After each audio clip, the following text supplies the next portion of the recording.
Welcome in, everybody, to Thursday Night Tailgate. I am your host, Tyler Knaeble, at PPR Tyler on Twitter, joined by Brendon Booth. Brendon, how's it going? I'm doing really good. I'm kind of psyched for tonight. Let's go. You couldn't tell, Brendon is a Raiders fan, just in case you don't have eyes or anything that works. He's a huge Raiders fan, so we're going to get his breakdown tonight right after we hit the quick intro. Let's get into it. Let's go.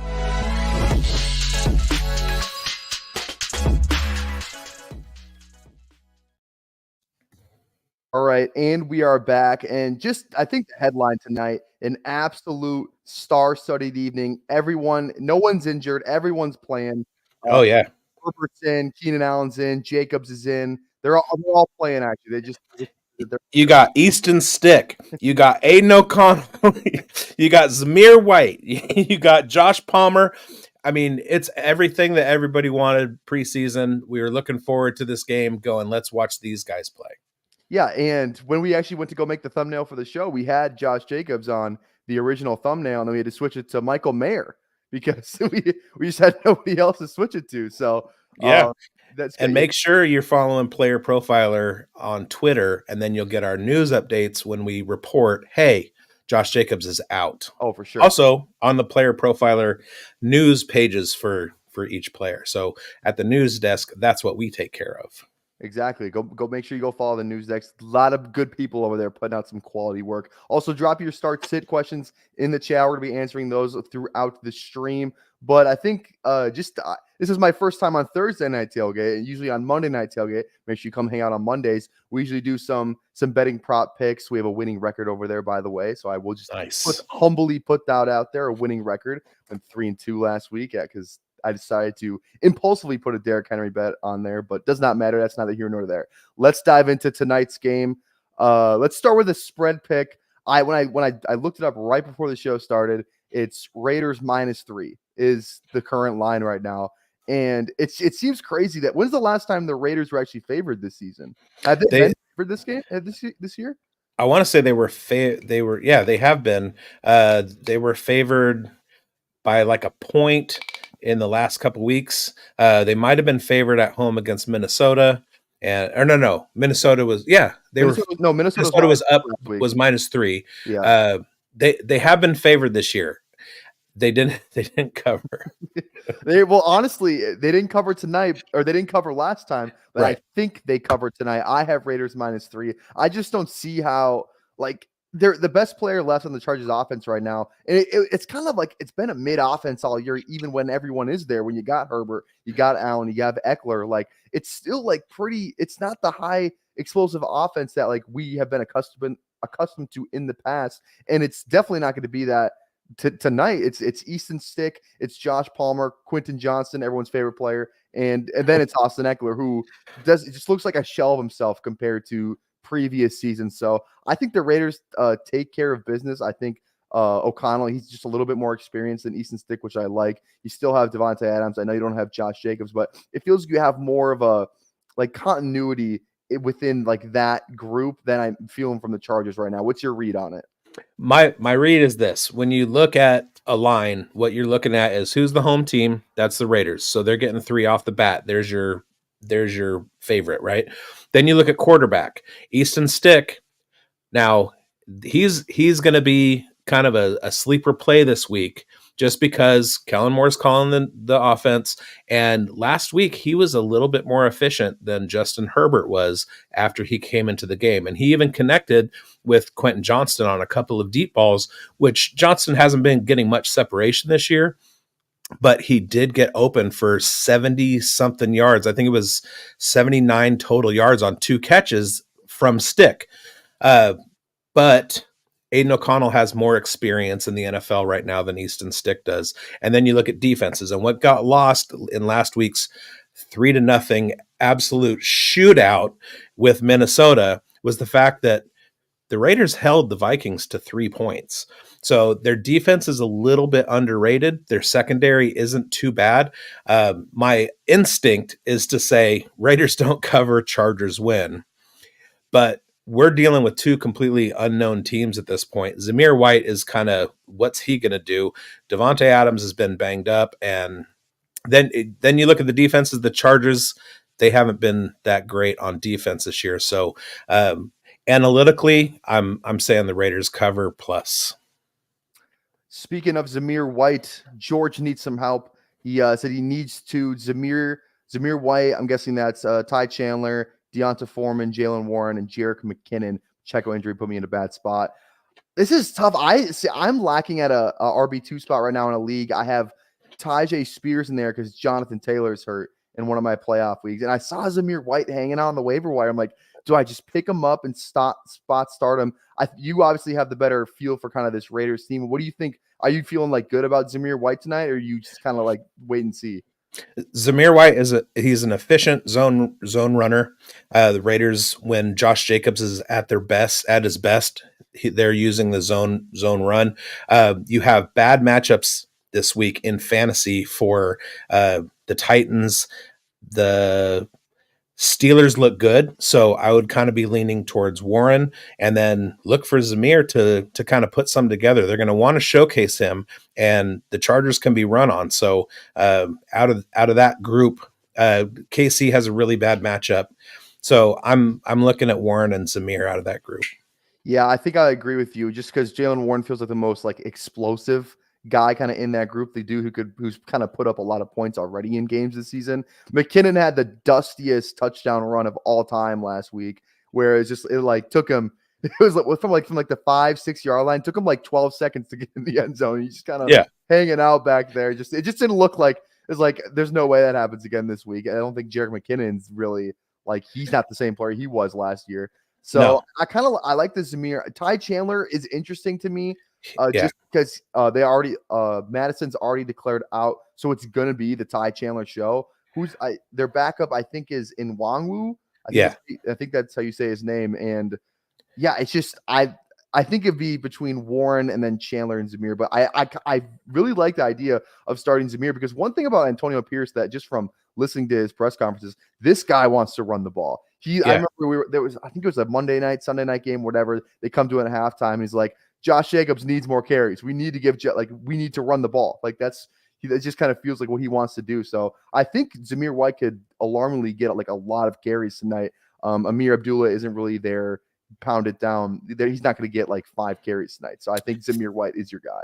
Three targets for Amir on third downs. I could see that. The Raiders are dealing with problems on the offensive line. Their starting center Andre James is out, and their starting left tackle Colton Miller's out. But you tend to look at the right side of the line for running, and Donald Parham, who's their center, is kind of a road grader. He's much better against the run than Andre James is. So a lot of up the middle and right side zone reads, and there's Zamir for you. The one thing I will say about Warren, he is in a committee, and I don't like that. Chandler and White do have, they're the sole running backs in those backfields.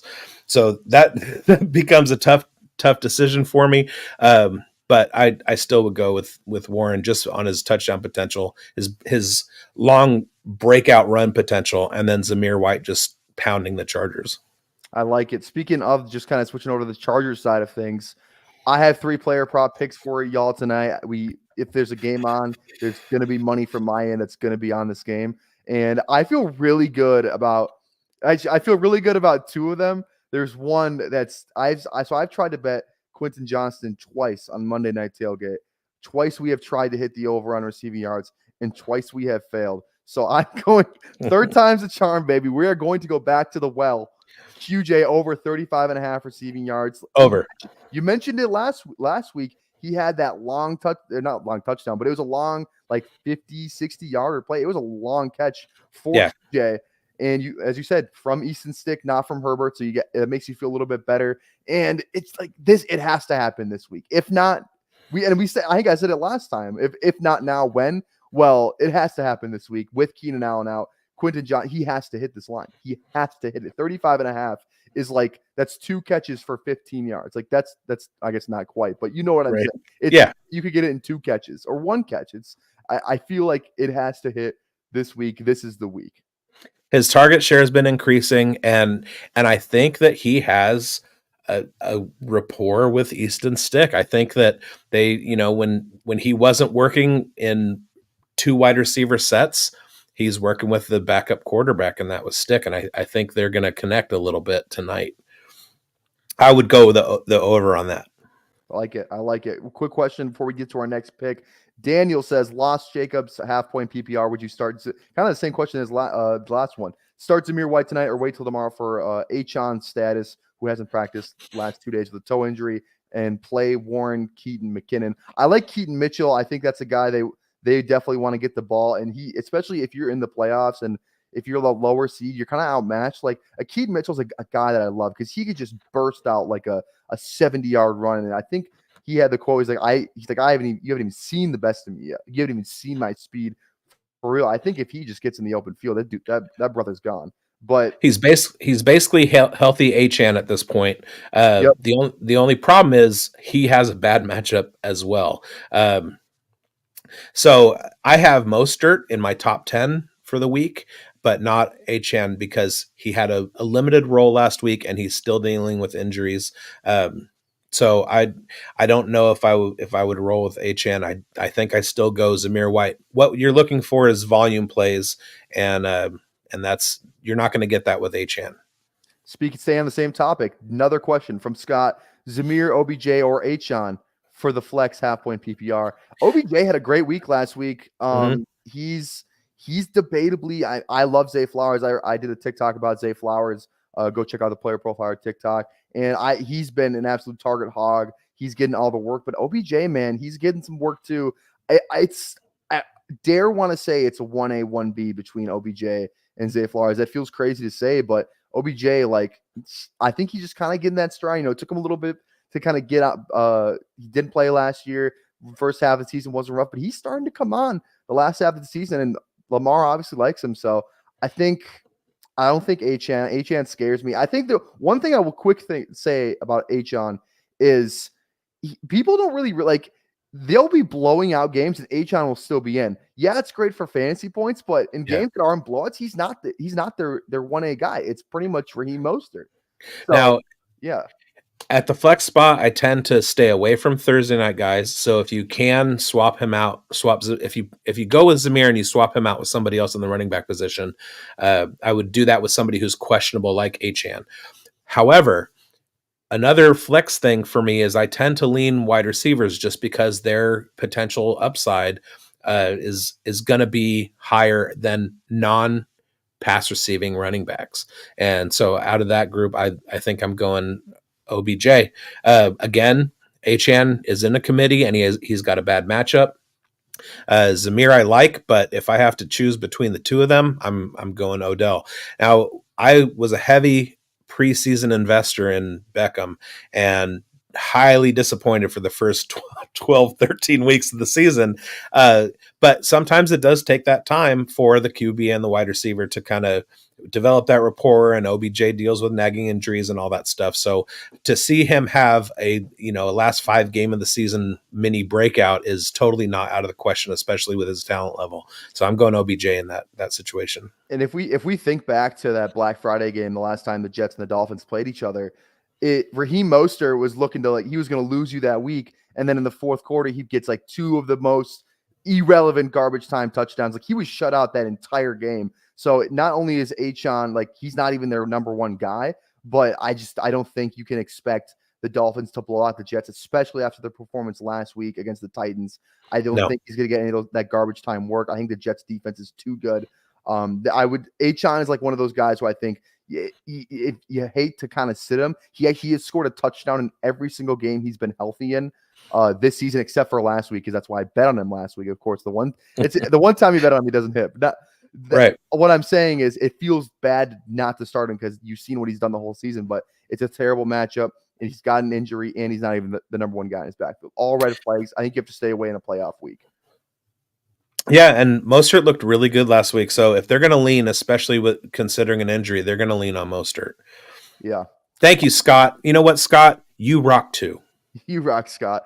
Speaking of, actually, I'm not going to try and try. I was just saying, speaking of rock, and I was going to try and relate it to my next prop bet, but it doesn't relate at all. So let's go. Terrible transition play by me. But here we go. Easton Stick Now, I'm not gonna lie. I'm not really familiar with Easton Stick's game that much. But when I saw the prop line of 20.5 rushing yards, I I thought to myself immediately hit the under. And I looked at his rushing yards last week. He had 0 when he went in there. Now I looked up some of his preseason stats because I think last week was like his first time really seeing the field in a regular season game. So I looked at the preseason stats, and he had some nice games where I think I couldn't find the actual game logs for some reason, but I found like his rushing yards per game in the preseason, and he was around like 15 or so. I think this year he had like I think it was like it was 20, like 27 or something like that. But that's the preseason. This is the regular season. Completely level different, different level of talent. I just my gut says under like 20.5 is a lot.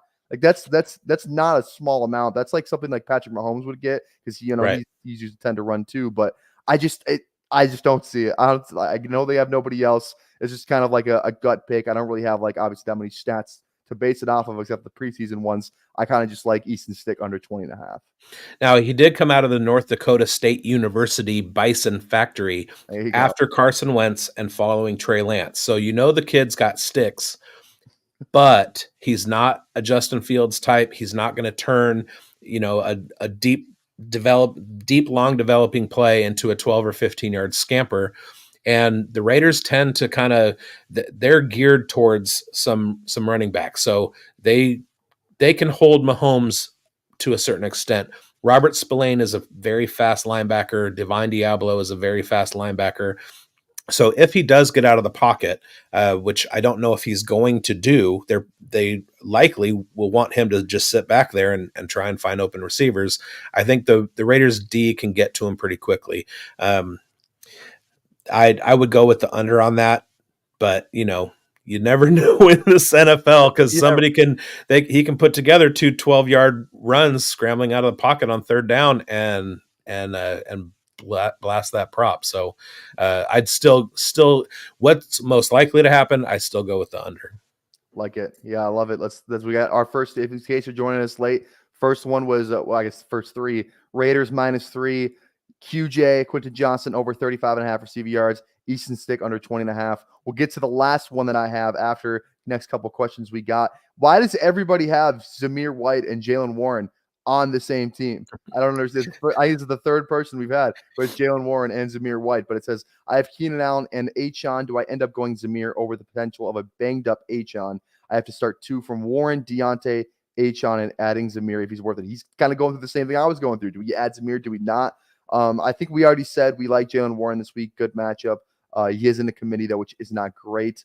Deontay, like I don't think I'm not after watching Mitchell Trubisky. I'm not starting any Steelers pass catcher just after watching Trubisky. Not a fan. And start 2 from that. That's tough. I feel like we might just go Warren and Zamir. Stick to what we said the first time. Yeah, I don't know. It's not it's not looking good for Deontay lately. Pickens is basically right where we thought he was going to be. The matchup for Deontay is kind of middle of the road. It's middle 10. It's not top 10. It's not bottom 10. I'm trying to look at my notes and see if there's anything that sticks out. Again, I go wide receivers. If there's nobody that you need to drop, although if it's redraft, you're going to drop Keenan Allen to go after Zamir. But I would say I'm going Warren and Deontay in that matchup. All right, next question. It's kind of sticking with the Raiders theme.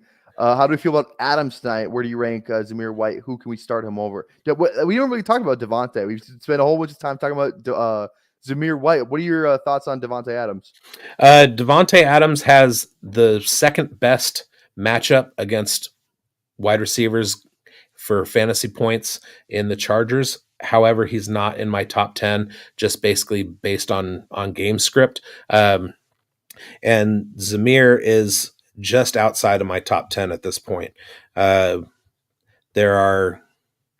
have Warren in my top 10, so I keep going back to that well. But yeah, I mean, I like Devontae. And He's just outside of my top 10. That's if you like Devontae, like you're definitely starting him over Zamir White then. Zamir White, I don't think he's Yes. in the top 10 right now. I think the question of who can we start Zamir White over, like I'm going to toss out some names and you tell me if you'd start Zamir White over this person. You ready? Okay. Yeah. James Conner. Yes. Let's go James Cook. No. I love James Cook right now. How about this? Austin Eckler. No. Okay. And let's go one more. Let me think on top of my brain real quick. Let's go Jaylen Warren since we spent so much time talking about him. No. All right, there we go. Speaking of all those guys tonight, another receiver we talked a little bit about, Joshua Palmer is back tonight after missing, I think, 6 or 7 games. So hasn't played in a while. But question is, would you start Palmer in the flex tonight over James Conner or Elijah Moore? James Conner playing San Francisco. I don't think there's any way you start James Conner. He hasn't really. I thought he was going to kind of come back strong. We've seen Kyler and James Conner kind of make some late season magic before in terms of fantasy, at least for James Conner. Winning a couple leagues a couple years ago. Even last year, he was pretty solid. Elijah Moore. Now, Amari Cooper, I think he practiced today, so I don't think that Elijah Moore is not going to be alone this week. I think Flacco loves his elite receivers. He likes to target them at a high clip. So I'm a little weary of Elijah Moore. He's been great with Flacco in there, but it's between Palmer and Moore for me. I think it's close. And Cleveland plays. Who does Cleveland play again? They play the Bears. Yeah. So that's close. What do you think? You're the tiebreaker. I can't decide. Palmer all the way on that. Palmer is more of an integral part of the receiving game than Elijah Moore is, and Connor has the worst matchup in fantasy football this week. Exactly. I like him. He was one of my running backs in the fishbowl, but he was out on bye last week when I got eliminated. So I hate him. There you go. That's how it works in this game. You love him or you hate him. There's no in between. All right, let's get to my I got the last prop right here. Sticking with the running back for the Chargers, not Austin Eckler though.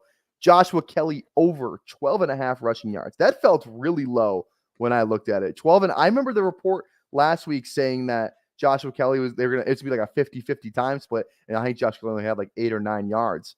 But it's still 12.5. That's one run.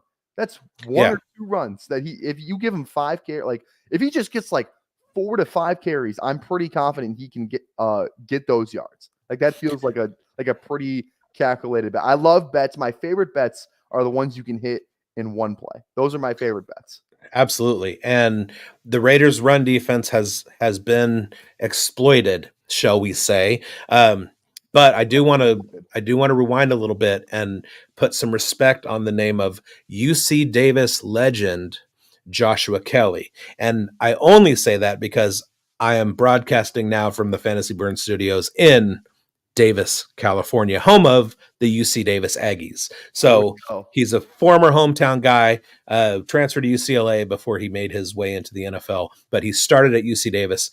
And just like LA Charger Keelan Doss, former Raider. I'm going the over with Kelly on that. The Raiders' run defense can be exploited, and he seems to be the between the tackles guy, and he should be able to put that together in a couple plays. Keelan Doss, I remember watching that Hard Knocks season, and I was like, this Keelan Doss guy is going to be like the next. He's going to be the next, just like Victor Cruz, like this guy who just comes on Hard Knocks and just blows it away. And then I think he got cut. I don't even think he made the roster after that preseason. He bounced back and forth. He did make some starts for the Raiders. Yeah, that team that Doss was on, they had another Raider who eventually wound up being a punter that bounced around. Colby Walden punted for the Browns. He was part of that Aggies team. Colby used to deliver pizzas for the pizza place that's around the corner from my house, and Keelan Doss used to go in there as a walk-in customer all the time. And all the connections to these UC Davis guys. Oh, it's been a long time. Football school is much bigger in the 80s. They actually beat the North Dakota State Bison to go to the D2 national championship game. NFL quarterback Ken O'Brien, former New York Jet, as he's coming off the field with the win, hands me one of his wristbands, gives my friend the other, and that was a seminal moment in my football fandom. It was cool. You still got those wristbands laying around somewhere? Not at all. Yeah. No idea where they are. An absolute cornerstone of your football fandom, and just Yes, where to be found. absolutely. I think the only memorabilia a player's ever thrown me, I don't even remember who it was. I think it was Taj Gibson. I live in Minnesota. Taj Gibson threw me like a towel at a Timberwolves game one time. Well, if you live in Minnesota, Easton Stick, NDSU, baby. Trey Lance, Minnesota, NDSU. Yeah. There we go. Those are all the player prop picks I got. So let's just rehab again. If you're joining late, here's what we got. Raiders -3. QJ, Quentin Johnson, over 35.5. Easton Stick, under 20.5 rushing yards. Joshua Kelly, over 12.5 rushing yards. All Chargers players on this prop pick. So you smell that? What are we smelling? What are we smelling? I smell money. I smell money. And I said it on Monday Night Tailgate last week that we were going to beat the books. We were going to have our first 4-0 week. I guess we had 5 picks. We were going to have our first 5-0 week, undefeated week. That didn't happen. But guess what's going to happen this week? You might as well parlay all these together because we are going to hit big. The books aren't going to know what hit them after QJ Stick plays terrible, Joshua Kelly plays good, and the Raiders are somehow going to cover in this whole thing. So let's go put Sleeper out of business. Go put Sleeper out of business. Go put Prize Picks, Underdog, DraftKings, FanDuel, Barstool, or ESPN Bet, I guess it's called now. All of them, they're all going to be out of business by the end of Friday morning. What happened? MGM, they're out of business too. Caesars, out of business. Might as well go to Vegas, put down all of these picks, parlay them together, and put the house on it. Don't actually put the house on it. This is not financial advice, but No. you know what I'm saying. Ryan enjoyed the show. Ryan, we're glad that you're here with us. Let's do one last player start sit before we get out of here. Might as well end it with a player we talked about all night. Zamir White over Kenneth Walker. What are we feeling? Yes, absolutely. Walker has one of the worst matchups this week, and I wouldn't start Charbonnet or Walker if I had a choice. There we go. You heard it there. We enjoy all of you hanging out with us, and we will see you. Let's have a great night of some NFL football. Let's hit these bets. As long as NFL football is on, I don't care who is injured. All we care about is who's playing. Everybody have a great night.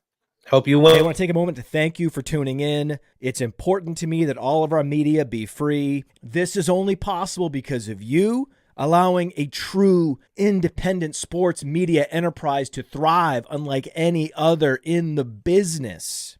So please subscribe to the All In Package to continue to make all of this possible, to ensure that all of our stats, information, data, content is available to you, especially you, the people that get the site and get the show.